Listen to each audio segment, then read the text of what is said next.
আসসালামু আলাইকুম সবাইকে। আশা করি সবাই ভালো আছেন। আমি Saleh Mahmud, fitness coach, six pack fitness channel থেকে সবাইকে স্বাগতম। আজকে আমি আপনাদের সামনে খুব গুরুত্বপূর্ণ কিছু কথা বলবো ফিটনেস নিয়ে। কারণ আমরা যারা রেগুলার এক্সারসাইজ করি, এটা বিগিনার হোক কিংবা ইন্টারমিডিয়েট লেভেল হোক কিংবা অ্যাডভান্স লেভেল হোক, আমরা এখানে অনেক কিছু মিস্টেক করি, অনেক কিছু ভুল করি।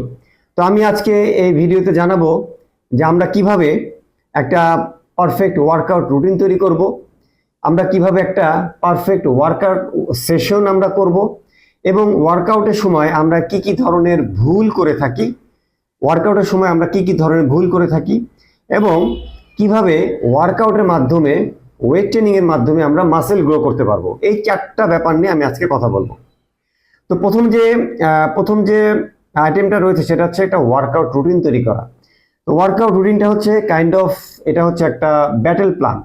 মানে আপনি যখন যুদ্ধ করবেন তখন কিন্তু আপনাকে একটা প্ল্যানিং আপনার সামনে আপনার তৈরি করতে হবে, যে আপনি এই ব্যাটেলটা কিভাবে আপনি করবেন। তো আসলে ওয়ার্কআউটটাও কিন্তু এরকম, যে আপনি একটা রুটিন তৈরি করবেন। সেই রুটিনটা আপনি কয় দিন করবেন, কয় সপ্তাহ করবেন, সেটা আপনার একটা পরিপূর্ণ একটা গাইডলাইন্স কিন্তু আপনাকে আগেই তৈরি করতে হবে। তো এই গাইডলাইন যখন আপনি তৈরি করা হয়ে যাবে তখন কিন্তু আপনার কাছে অনেকটাই ইম্পর্টেন্ট জিনিসটা অনেক সহজ হয়ে যাবে। তো সাধারণত এই ওয়ার্কআউট রুটিনগুলো আপনারা যেভাবে তৈরি করবেন সেটা হচ্ছে যারা একদম নতুন তাদের রুটিনটা এক ধরনের হবে। যারা ইন্টারমিডিয়েট লেভেলে আছেন, মানে 5-6 মাস ধরে করছেন, তাদের রুটিনটা একরকম হবে। আবার যারা কোনো অ্যাডভান্স লিফটার, তাদের জন্য রুটিনটা আরেক রকম হবে। তো আপনারা এই 3 গ্রুপের মধ্যেই আপনারা সবাই চেষ্টা করবেন যে আপনাদের মানে ওয়েট ট্রেনিং চেষ্টা করবেন যে প্রত্যেকটা মাসেল আপনার চেষ্টা করবেন সপ্তাহে 2 থেকে 4 বার হিট করার জন্য। মানে according to science and meta analysis বলা হয়েছে যে আপনি একটা মাসেল যত বেশি হিট করতে পারবেন, এটা তত বেশি হাইপারট্রফিক ইফেক্ট হবে, মানে মাসেল গ্রোথটা অনেক বেশি হবে। তো আপনি যখন ওয়ার্কআউট রুটিনটা তৈরি করবেন তখন এর মধ্যে আপনি অবশ্যই কার্ডিও রাখবেন এবং অ্যাপস রুটিন রাখবেন। এইভাবেই করে কিন্তু আপনার রুটিনটা তৈরি করতে হবে, মানে ওয়েট ট্রেনিং, দেন আপনার কার্ডিও, দেন আপনার অ্যাপস, এই 3টা মিলেই কিন্তু আপনার রুটিনটা তৈরি হবে। যেমন আমরা যেটা দেখি যে আপনারা অনেক সময় কার্ডিও অ্যাপস করেন না, এটা অবশ্যই করতে হবে এবং আপনার রুটিনে কিন্তু এটা সুন্দরভাবে থাকতে হবে। কার্ডিও যদি করেন জোন 1, জোন 2, জোন 3 এভাবে ভাগ করে মিনিমাম সপ্তাহে 2 দিন আপনারা কার্ডিও করবেন এবং 2-3 দিন বা 2 দিন আপনারা অবশ্যই অ্যাপসের ট্রেনিং করবেন। এভাবে যদি আপনারা ট্রেনিং করেন তাহলে কি হবে, আপনার একটা ওয়েল ব্যালেন্স, আপনার একটা ফিটনেস ফিজিক আউটপুট আপনারা কিন্তু পাবেন। সেকেন্ড যে পয়েন্টটা সেটা হচ্ছে how to start A perfect workout session, মানে আপনারা কিভাবে ওয়ার্কআউট সেশনটা আপনারা শুরু করবেন। এটা খুবই ইম্পর্টেন্ট, কারণ হচ্ছে যে আপনার ওয়ার্কআউট সেশনটা যদি ঠিকঠাক মতো শুরু না হয় তাহলে কিন্তু এখানে বড় ধরনের ইনজুরি হতে পারে, এবং মোস্ট ইম্পর্টেন্টলি এখান থেকে আপনি এখান থেকে কোনো রেজাল্ট পাবেন না। যেমন প্রথমে আপনি যেটা করতে হবে যে ফার্স্টে এসেই আপনাকে প্রপার ওয়ার্ম আপ এবং স্ট্রেচিং করতে হবে। এটা কিন্তু মাস্ট, এটা অবশ্যই কিন্তু তৈরি করতে হবে। আপনাকে মেন ওয়ার্কআউট শুরু করার আগে আপনার বডিটাকে 5 থেকে 10 মিনিট কিংবা 15 মিনিট স্ট্রেচিং কিংবা হালকা কার্ডিও করে বডিটাকে আপনি ঠিক রেডি করতে হবে। এই বডিটা যখন আপনার রেডি হয়ে যাবে, দেন আপনি আপনার মেন যে আপনার ওয়ার্কআউট রুটিন যেটা তৈরি করেছেন সেটা আপনার শুরু করতে হবে। তো প্রথমে শুরু করার নিয়ম কি, অনেকে আমরা দেখি যে অনেকে প্রথমেই খুব হ্যাভি লিফটিং করেন, প্রথমে এসে ডেডলিফট করেন। আসলে এটা মানে রাইট ওয়ে না। সে ধরেন আপনি আজকে চেস্ট এবং ট্রাইসেপ করবেন, সাথে অ্যাবস বা কার্ডিও আছে, তো চেস্টের ওয়ার্কআউট বা যে কোনো ওয়ার্কআউট ফার্স্টে শুরু করবেন হ্যাভি মুভমেন্ট দিয়ে না। ফার্স্টে কিছু লোকাল মাসেলকে আপনাকে হিট করবেন। যেমন চেস্টের যদি আজকে আপনি করেন তাহলে চেষ্টা করবেন যে একটা আইসোলেশন মুভমেন্ট করার জন্য, মানে যে কোনো ফ্লাই মুভমেন্ট আগে করে নেবেন। তো ফ্লাই মুভমেন্ট যখন আপনি করবেন তখন কি হবে, আপনার মাসেলগুলো ব্লাড রিক্রুট করবে ওই জায়গাতে, ঠিক আছে। আপনার ওই মাসেলগুলো কিন্তু অনেক স্ট্রেচিং হবে, ফলে এরপরে যখন আপনি কম্পাউন্ড মুভমেন্টটা যাবেন, যেমন ডাম্বেল বা বারবেল, যে কোনো প্রেস মুভমেন্টটা যাবেন, তখন কি হবে, আপনার মাসেলটা কিন্তু অনেকটাই তৈরি হয়ে যাবে এই আইসোলেশন মুভমেন্ট করার পরে। সে ধরেন আপনি লেগের ব্যায়াম করবেন, পায়ের ব্যায়াম করবেন, তো প্রথমে আপনি স্কোয়াট না করে আপনি হ্যামিস্টিং এর ব্যায়ামটা করতে পারেন, লেগ কার্ল করতে পারেন, কিংবা ডাম্বেল কিংবা বারবেল রোমানিয়ান ডেডলিফট করে নিতে পারেন। তাহলে আপনার হ্যামস্ট্রিং মাসেল যখন আপনার হিট হবে সুন্দরভাবে, তখন আপনি যখন হ্যাভি মুভমেন্টে যাবেন, যেমন আপনার বারবেল ব্যাক স্কোয়াট যখন করবেন, এই বারবেল ব্যাক স্কোয়াটটা আপনার জন্য খুবই ইজিয়ার হয়ে যাবে এবং আপনার মানে আপনার ইনজুরি হওয়ার সম্ভাবনা কিন্তু অনেকটাই কমে যাবে। তো এইভাবে আপনারা শুরু করবেন। এবং আরেকটা হচ্ছে আপনাকে অবশ্যই সেট বাই সেট কিন্তু আপনাকে ওয়েট বাড়াতে হবে। অবশ্যই কিন্তু আপনি হঠাৎ করে এসে আপনি হ্যাভি লেগ প্রেস কিংবা হঠাৎ করে এসে হ্যাভি বেঞ্চেস প্রেস কিংবা হঠাৎ করে এসে আপনি হ্যাভি শোল্ডার প্রেস এই ধরনের ওয়ার্কআউট কিন্তু আপনি করবেন না। আস্তে আস্তে আপনি শরীরকে বোঝাতে হবে, আস্তে আস্তে আপনি শরীরকে বোঝাতে হবে হ্যাঁ আমি আস্তে আস্তে ওয়েটগুলি বাড়াচ্ছি। কারণ হঠাৎ করে যদি আপনি হ্যাভি ওয়েট লিফটিং করেন তখন কি হবে, আপনি বড় ধরনের ইনজুরি ডেভেলপ হতে পারে এবং এটার কারণে কিন্তু আপনাকে অনেক সাফার করতে হবে কিন্তু ইনজুরির কারণে। তো চেষ্টা করবেন সেট বাই সেট ওয়েট বাড়ানো। যেমন ধরুন আপনি হয়তো আজকে শোল্ডার করছেন, শোল্ডার যখন করবেন তখন আগে আপনি একটা আইসোলেশন মুভমেন্ট করবেন, সেটা হচ্ছে সাইড ডেল রেস করতে পারেন কিংবা ফ্রন্ট রেস করতে পারেন কিংবা রেয়ার ডেল করতে পারেন। করার পরে দেন আপনি বারবেল কিংবা ডাম্বেল ওভারহেড প্রেস করতে পারেন কিংবা মেশিন প্রেস করতে পারেন। তো মেশিন প্রেস যখন করবেন তখন অবশ্যই কিন্তু আপনি অল্প ওয়েট নিয়ে শুরু করবেন। প্রথমে এক সেট একটু অল্প করবেন, এটা আমরা ওয়ার্ম আপ সেট বলি। প্রথম একটা ওয়ার্ম আপ সেট করে নেবেন। তাহলে আপনি দেখবেন ওয়ার্ম আপ সেট আপনি যখন করবেন তখন কি হবে, আপনার বডিটা কিন্তু ফ্রি হবে এবং আপনার কতটুকু নামাবেন কতটুকু উঠাবেন এই জিনিসটা কিন্তু অনেকটাই আপনি ঠিকঠাক হয়ে যাবে। দেন আপনি এর পরের সেটগুলিতে আপনি ওয়ার্কিং সেট স্টার্ট করবেন, 2টা বা 3টা ওয়ার্কিং সেট করবেন, ঠিক আছে। তাহলে এখন যদি আপনি হিসাব করেন টোটাল 4টা সেট করতে হয়।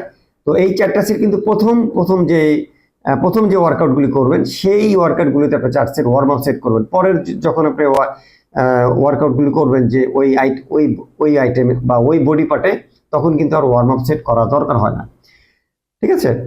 তো এভাবে আপনাদের উচিত যে আপনার সেট বাই সেট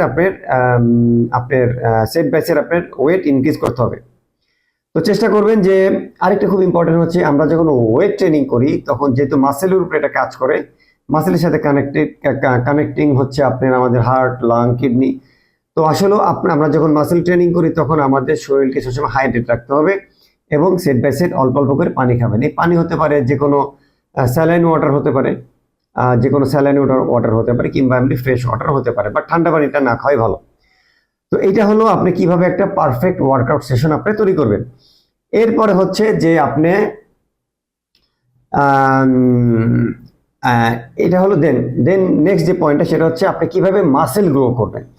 মাসেল গ্রোর ব্যাপারটা আমি বলি। আসলে এখানে আপনার কয়েক ধরনের ব্যাপার আছে। একটা হচ্ছে আপনি ধরেন আপনি জেনারেল ফিটনেস করতে যাচ্ছেন জিমে, মানে আপনার তো মাসেল বানানোর দরকার নাই, আপনি যে এক্সিস্টিং মাসেলটাকে আপনি একটু ব্লাড ফ্লো করাবেন, একটু পাম্প করবেন, সেটা হচ্ছে এক ধরনের ব্যাপার, মানে এক ধরনের স্ট্র্যাটেজি, ঠিক আছে। এখন আপনি যদি মাসেল গ্রো করতে চান, আপনি যদি বডি বিল্ডিং করতে চান, সেটা অ্যাসপেক্ট কিন্তু একটু ডিফারেন্ট, মানে ওইটার জন্য আপনাকে কিন্তু একটু ডিফারেন্ট ওয়েতে কিন্তু আপনাকে ওয়ার্কআউট করতে হবে।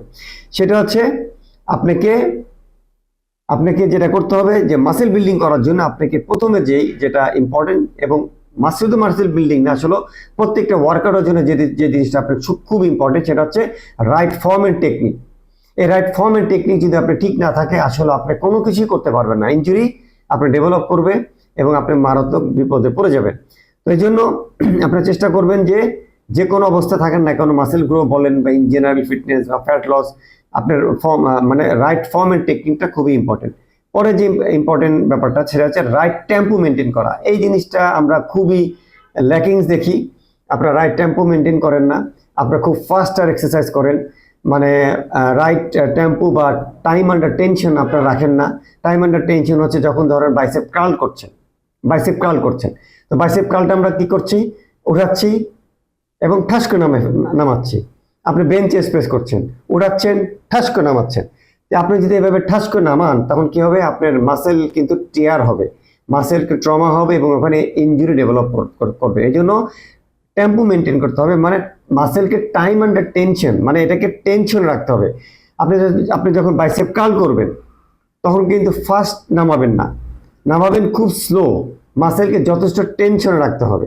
মাসেল এমন জিনিস, ও কিন্তু কোনো ওয়ার্কআউট চিনে না, ও বুঝে আপনি কিভাবে আপনি তাকে টেনশন ইম্পোজ করছেন। ঠিক আছে। এবং অ্যাকর্ডিং টু সায়েন্স এবং মেটা অ্যানালাইসিস বলা হয়েছে যে এক একটা রেপিটেশন কমপ্লিট করতে গেলে আপনাকে 5 থেকে 8 সেকেন্ড সময় নিতে হবে। আপনার যখন আপনি এক্সেন্ট্রিকে যাবেন, যখন আপনি নেগেটিভে যাবেন, যখন আপনার ছাড়বেন, যখন বাইসেপ কার্ল করছেন, যখন নামাচ্ছেন, যখন আপনার গ্র্যাভিটি আপনাকে পুল করছে, টানছে, এটা খুব ইম্পর্টেন্ট পার্ট। যখন আপনি নামাবেন ডাম্বেল বা বারবেলটা, তখন আপনি মাসেলটাকে টেনশনে রাখার জন্য স্লো নেগেটিভ 5 থেকে 8 সেকেন্ডে নামাবেন। দেন নিচে 2 সেকেন্ড আপনি ওয়েট করবেন যাতে মাসেলটা স্ট্রেচিং হয়, দেন আপনি উঠাবেন। তো আসলে এখানে একটা কথা বলতে হবে যে মাসেল বিল্ডিং এর জন্য মূলত এখানে দুইটা কাজ হয়, একটা হচ্ছে কনসেন্ট্রিক, একটা হচ্ছে এক্সেন্ট্রিক। ঠিক আছে। আপনি যে বাইসেপ কার্ল করেন যখন উঠাচ্ছেন, এটা হচ্ছে কনসেন্ট্রিক। কনসেন্ট্রিকে কি হয়, মাসেল যখন মাসেল এখানে শর্টেনিং হয়, মাসেল ছোট হয়, মাসেলটা শর্টেনিং হয়, এখানে আমরা স্কুইজ করি মাসেলটা। আর যখন আমি নামাচ্ছি তখন মাসেলটা লেন্দিনিং হয়। তাহলে দুইটা কাজ হয়, একটা হচ্ছে লেন্দিনিং হয় আর একটা হচ্ছে মাসেল কন্ট্রাকশন হয়। এই দুইটা জিনিস কিন্তু আমরা যখন যে কোনো ওয়েট ট্রেনিং করতে গেলে এই দুইটা জিনিস কিন্তু খুবই ইম্পর্টেন্ট, আপনারা খেয়াল রাখবেন যে কোনো ওয়ার্কআউট করার সময়। যেমন ধরেন ডাম্বেল বা বারবেল ওভারহেড প্রেস করতেছেন, তো ওভারহেড প্রেস যখন করছেন, যখন উঠাচ্ছেন, এটা হচ্ছে আপনার কনসেন্ট্রিক, আর যখন নামাচ্ছেন এক্সেন্ট্রিক। যখন নামাবেন খুব স্লো কন্ট্রোলে নামাবেন এবং মাসেলটাকে টাইম আন্ডার টেনশনে রাখবেন মিনিমাম 5 থেকে 8 সেকেন্ড, দেন আপনি স্পিডে উঠাবেন। এটাকে স্ট্রেন পার্ট বলা হয়। ঠিক আছে। একটা হচ্ছে আপনার মাসেল বিল্ডিং পার্ট, একটা হচ্ছে স্ট্রেন পার্ট। যখন আপনি উঠাবেন তখন আপনি একটু স্পিড আপনি উঠাবেন, যখন নামাবেন 5 থেকে 8 সেকেন্ড নামাবেন, নিচে 2 সেকেন্ড মাসেলটাকে টেনশন রাখবেন, স্ট্রেচিং করবেন, দেন উঠাবেন। এখানে একটা কথা বলে রাখা ভালো যে মাসেল স্ট্রেচিংটা কিন্তু খুব ইম্পর্টেন্ট। এই জিনিসটা আমরা খুবই ল্যাকিং দেখি সবার মধ্যে। সবাই উঠায় খুব, মানে মনে করে উঠানোটাই মনে হয় সবকিছু না। আর উঠানোতে কিন্তু মানে আপনার বারবেল বা যে কোনো মেশিন যখন ওয়ার্কআউট করবেন তখন নামানোটা কিন্তু খুবই ইম্পর্টেন্ট। এটা খুব ভালোভাবে নামাতে হবে। দেন আপনার মাইন্ড মাসেল কানেকশন করা। যেমন আপনি ধরেন রেয়ার ডেল হিট করছেন, ঠিক আছে। রেয়ার ডেল যখন হিট করছেন তখন আপনার কিন্তু খেয়াল রাখতে হবে যে আপনি কোন মাসেল হিট করছেন। যখন আপনি লেগ কার্ল করছেন তখন আপনি খেয়াল করতে হবে মাসেলটা আপনার কোন মাসেল হিট করছেন। আপনি যখন লেগ কার্ল যখন এক্সটেনশন করছেন তখন খেয়াল করতে হবে আপনি এটা কোথায় হিট করছেন। আপনি যখন সুমি স্কোয়াট করছেন তখন এটা বুঝতে হবে আপনার একটা মাসেল কিন্তু আপনার বুঝতে হবে যে এই ওয়ার্কআউটটা আপনি কোন মাসেল হিট করছে। এবং প্রত্যেকটা জায়গায় এভাবে করে যখন আপনি যখন এটা করবেন, আপনার মাইন্ড মাসেল কানেকশন করবেন, তখন কি হবে, আপনার ব্রেনে একটা সিগন্যাল যাবে এবং ব্রেন তখন বুঝবে হ্যাঁ উনি এখানে খুব উনি ওই মাসেলটাতে খুব বেশি হিট করছে, ওনার টাইম আন্ডার টেনশন ঠিক আছে, ওনার স্ট্রেচিং পার্টটা খুব ভালো আছে, তাহলে এই জায়গাটাতে আমাকে আরো বেশি মাসেল রিক্রুট করতে হবে ডে আফটার টুমরো।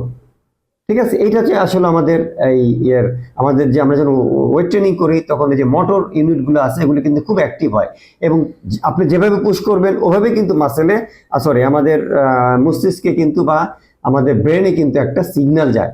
ঠিক আছে। আপনি যদি খুব লাইট ভার্সনে করেন ব্রেনে এক ধরনের সিগন্যাল যাবে, আপনি যদি হ্যাভি লিফটিং করেন, আপনার প্রত্যেকটা আইটেম যদি ঠিক থাকে, আপনি যদি পুশ করেন, গো বিয়ন্ড যান, ফেলোর সেট করেন, তো আপনার ব্রেনে কিন্তু এই ধরনের একটা সিগন্যাল যাবে। ঠিক আছে। এটা হচ্ছে মাসেল গ্রোর আপনার প্রসেস। এভাবে করে আপনাদেরকে মাসেলকে করতে হবে, মানে পুশ করতে হবে।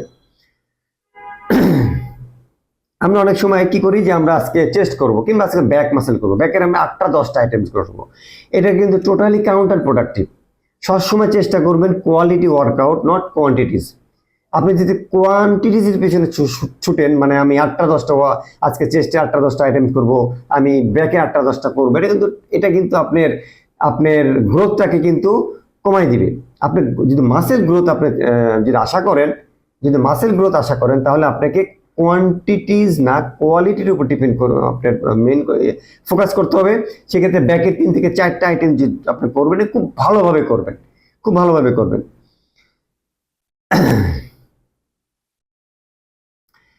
তো মাসেল গ্রোথের আরেকটা আছে, সেটা হচ্ছে আপনার লাস্ট সেট চেষ্টা করবেন অন্তত আপনি যদি ব্যাকের 4 থেকে 5টা আইটেমস করেন, চেষ্টা করবেন 2টা বা 3টা আইটেমস লাস্ট সেট আপনি হেভি পুশ করবেন এবং ফেলার সেট করবেন এবং গো বিয়ন্ড যাওয়ার চেষ্টা করবেন। এটা কিভাবে, ধরেন আপনি ধরেন আপনি ইয়ে করছেন, আপনার লেগ এক্সটেনশন করছেন, লাস্ট সেট 3 সেট করছেন, লাস্ট সেট লেগ এক্সটেনশন। এখানে আপনার কষ্ট হচ্ছে, 8টা দিয়ে আপনি শেষ হয়ে যাচ্ছেন। চেষ্টা করবেন লং লেন্থে মানে নিচের থেকে আপনি অন্তত আরো 4টা 5টা আপনি হিট করে এটাকে ফেলিয়ার সেট করবেন, বা আপনাকে গো বিয়ন্ড যেতে হবে লাস্ট সেটে। বাট এটা কিন্তু প্রত্যেকটা আইটেমসে করবেন না। যদি আপনি লেগ এক্সটেনশন করেন, লেগ কার্লে আপনি গো বিয়ন্ড যাবেন না, কারণ আপনি যদি প্রত্যেকটা সেটে প্রত্যেকটা আইটেমস অফ ওয়ার্কআউট এবং প্রত্যেকটা সেটে যদি আপনি এভাবে গো বিয়ন্ড যান, তাহলে আপনি কিন্তু ইনজুরি ডেভেলপ করবে। যেন প্রত্যেকে যাবেন না, আপনি 4টা 5টা আইটেমস করেন, চেষ্টা করুন 2টা আইটেম লাস্ট সেটে আপনি গো বিয়ন্ড করবেন। তাহলে কি হবে, আমাদের মোটর ইউনিটগুলো এমনভাবে রেসপন্স করবে, এমনভাবে অ্যাক্টিভ হবে, সে তখন আমাদের ব্রেনে কিন্তু সিগন্যাল দিবে যে এই লোক এই মাসেলে এইভাবে করে হিট করছে, সো তুমি এখানে আরো বেশি মাসেল রিক্রুট করো। এইভাবে করে কিন্তু মাসেল গ্রো করে। আপনি খাবেন ঘুমাবেন, ওই জায়গায় আরো মাসেল রিক্রুট হবে, মাসেল বাড়বে। যে ওয়ার্কআউট করার সময় যে ফ্যাটিকটা হচ্ছে, যে ট্রমাটা হচ্ছে, খাওয়া ঘুমানোর কারণে, প্রোটিন ইনটেকের কারণে ওই জায়গাটা রিলিভ হবে, ওই জায়গাটা আপনার ঠিকঠাক হবে এবং আপনার মাসেল আরো বাড়বে এবং স্ট্রঙ্গার হবে। আচ্ছা, এরপরে হচ্ছে আমাদের লাস্ট যে পয়েন্টটা, সেটা হচ্ছে common workout mistakes. Common workout first হচ্ছে অনেকে আমরা যেটা করি যে আমরা প্রত্যেক দিন একটা সিঙ্গেল মাসেলকে হিট করার চেষ্টা করি। যেমন আজকে খালি চেস্ট করব, কালকে ব্যাক করব, কালকে আমরা শোল্ডার করব, এরকম করি। তো আপনারা চেষ্টা করবেন যে প্রত্যেকটা ওয়ার্কআউটের সাথে প্রত্যেকটা বিগ মাসেলের সাথে একটা স্মল মাসেল রাখবেন। যেমন চেস্টের সাথে আপনি ট্রাইসেপ রাখতে পারেন, চেস্টের সাথে আপনি ট্র্যাপ রাখতে পারেন, কিংবা চেস্টের সাথে আপনি শোল্ডার রাখতে পারেন, চেস্ট শোল্ডার ট্রাইসেপ, কিংবা চেস্ট শোল্ডার আপনার কাফও রাখতে পারেন। মানে এইভাবে করে একটা বিগ মাসেলের সাথে একটা ছোট মাসেল আপনারা রাখবেন। তাহলে আপনি হবে কি, কারণ আপনি যখন চেস্ট মাসেল যখন হিট করবেন, তখন আলটিমেটলি, কারণ চেস্ট মাসেল হচ্ছে ট্রাইসেপ মাসেলের সাথে কানেক্টিং মাসেল, তো আপনি যখন চেস্ট মাসেল মারবেন, তখন কিন্তু আপনার ট্রাইসেপ মাসেল অনেকটাই পাম্প হয়ে যাবে, ফায়ার হয়ে যাবে। তো তখন আপনারা যখন ট্রাইসেপ হিট করবেন, তখন এটা আরো পাম্প বেশি হবে এবং এটা অনেক বেশি কাজ করবে। ঠিক আছে? তো আপনি যদি শুধু চেস্ট মারেন, তাহলে আপনি ট্রাইসেপ মাসেলকে আপনি অবহেলা করলেন একরকম। ঠিক আছে? আবার অনেকে কি করে যে শুধু আর্মসের জন্য একটা ডে রাখেন। তো এটা করা যেতে পারে যদি আর্মস আপনার আনডেভেলপ থাকে, সেই ক্ষেত্রে আপনি আর্মসের জন্য একটা সেশন রাখতে পারেন। তবে সবচেয়ে বেস্ট হচ্ছে যে কোনো বিগ মাসেলের সাথে আপনি আর্মস রাখবেন, চেস্টের সাথে ট্রাইসেপ, ব্যাকের সাথে বাইসেপ। এভাবে করে যখন আপনি কম্বিনেশন করবেন, তখন দেখবেন আপনার এটাকে বলা হয় স্মার্ট ওয়ার্কআউট। এতে আপনার কিন্তু আপনি লাভবান হবেন। অনেকে কি করেন যে কার্ডিও আগে করেন, কার্ডিও করার পর ট্রেনিং করেন, এটা কখনো করবেন না। কার্ডিও এমন টাইপের এক্সারসাইজ, এটা আমাদের এনার্জিকে ড্রেইন করে, আমাদের এনার্জিকে একদম শেষ করে দেয়। এনার্জি শেষ হওয়ার কারণে আপনি কিন্তু ওয়েট ট্রেনিং সেশনটা ভালোভাবে করতে পারবেন না। এই জন্য কার্ডিও করবেন আফটার ওয়েট লিফটিং। আচ্ছা, যেটা বলছিলাম যে আমাদের ওয়ার্কআউট টেম্পো ঠিক রাখি না, আমাদের টেনশন ঠিক রাখি না, এবং আমরা full range of motion workout করি না। ঠিক আছে? আমরা বাইসেপ কার্ল করি, ফুল ছাড়ি না, হাফ ছেড়ে আবার উঠাই ফেলি। আমরা যখন ডাম্বেল ওভারহেড প্রেস করি, তখন ফুল নামতে হবে, আমরা উঠায় হাফ নামাই। তাহলে এই যে আপনি আরেকটু যখন নামাবেন, ডাম্বেলটা যখন এখানে টাচ করবে, এতে কিন্তু আপনি অনেক বেশি আপনি লাভবান হবেন কিন্তু। হ্যাঁ, তাহলে আপনি চেষ্টা করবেন, আপনি লাভবান হতে আপনি যদি ফুল নামান, তাহলে মাসেল আরো বেশি টেনশনে থাকবে, কারণ টেনশনটা খুব ইম্পর্টেন্ট। মাসেল স্ট্রেচিং করাটা কিন্তু খুব ইম্পর্টেন্ট। হ্যাঁ, আমরা উঠানোটাকে খুব ইম্পর্টেন্ট মনে করি, নামানোটাকে ইম্পর্টেন্ট মনে করি না। উঠাই খুব ভালোভাবে, নামাই ঠাস করে, এটা করবেন না। তাহলে হবে কি, মাসেলটা টেনশনে থাকবে না, স্ট্রেচিং কম হবে এবং আপনার মাসেলের রেঞ্জ অফ মোশন কমে যাবে। সবসময় চেষ্টা করবেন যে big range of motion workout করার জন্য ফুল নামাবেন, হাফ নামাবেন না। তাহলে আপনার মাসেল ফ্যাটিকনেস বেশি হবে, আপনার লোকাল মাসেলগুলো আপনার ফ্যাটিক হবে এবং ওখানে ছোট ট্রমা হবে, মাসেল ফাইবারগুলো একটু ছিঁড়ে যাবে। ভয় পায় না, ছিঁড়ে গেলে ওটা আবার রিপেয়ার হয়ে যায় ওই মাসেলগুলো, দেন ওটা বড় হবে এবং সাথে সাথে কিন্তু স্ট্রঙ্গার হবে। আচ্ছা, তারপর হচ্ছে আমরা যেটা আমি অলরেডি বলে ফেলছি যে আমাদের ওয়েট ট্রেনিং এর উপর কোনো কন্ট্রোল থাকে না। মানে অনেকে এত ফাস্ট ওয়ার্কআউট করেন যে আসলে কোনো কন্ট্রোল নেই। আপনাকে ফুল কন্ট্রোল ওয়েতে আপনাকে ওয়ার্কআউট করতে হবে, খুব কন্ট্রোল থাকতে হবে আপনার ফুল ওয়ার্কআউটের উপরে। ঠিক আছে? যেমন ধরেন আপনি সাইড ল্যাটারাল রেজ করছেন, সাইড ল্যাটারাল উঠায় ঠাস করে নামাই ফেলতেছেন। নো, সাইড ল্যাটারাল উঠানোর পরে স্লো ভার্সনে ফুল কন্ট্রোল এতে নামাবেন। মানে ওয়েটের উপর আপনার ফুল কন্ট্রোল থাকবে, ওয়েট যাতে আপনাকে কন্ট্রোল না করে, আপনি ওয়েটকে কন্ট্রোল করবেন। যখন মেশিন ওয়ার্কআউট করছেন, মেশিনের উপর আপনার ফুল কন্ট্রোল থাকতে হবে। যেমন পেক ডেক ফ্লাই করতেছেন, ফুল ছাড়বেন এবং আসবেন। এখন আপনি যদি ঠাস করে ছেড়ে দেন তাহলে তো মেশিনের উপর আপনার কন্ট্রোল থাকবে না। এই জন্য এই ব্যাপারগুলো খুব ইম্পর্টেন্ট। এবং আরেকটা কথা হলো, আপনি চেষ্টা করবেন যে লাস্ট সেট ফেলিয়ার করার জন্য। তবে প্রত্যেকটা সেটে প্রত্যেকটা আইটেমসে আপনি ফেলিয়ার সেট করবেন না। এবং আপনার ফর্ম অ্যান্ড টেকনিকটা কিন্তু খুবই ইম্পর্টেন্ট। ফর্ম অ্যান্ড টেকনিক যদি আপনার ঠিক না থাকে, আপনার কারণ হচ্ছে এখানে কয়েকটা ব্যাপার আছে বুঝতে হবে।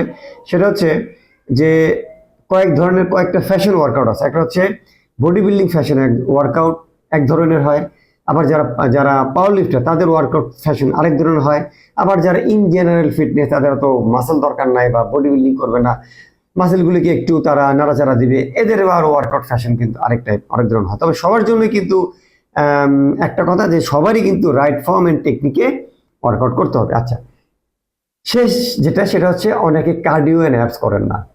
এটা কিন্তু মারাত্মক ইম্পর্টেন্ট। কার্ডিও এবং অ্যাপস আপনি ওয়ার্কআউট ট্রেনিং এর পরে করবেন।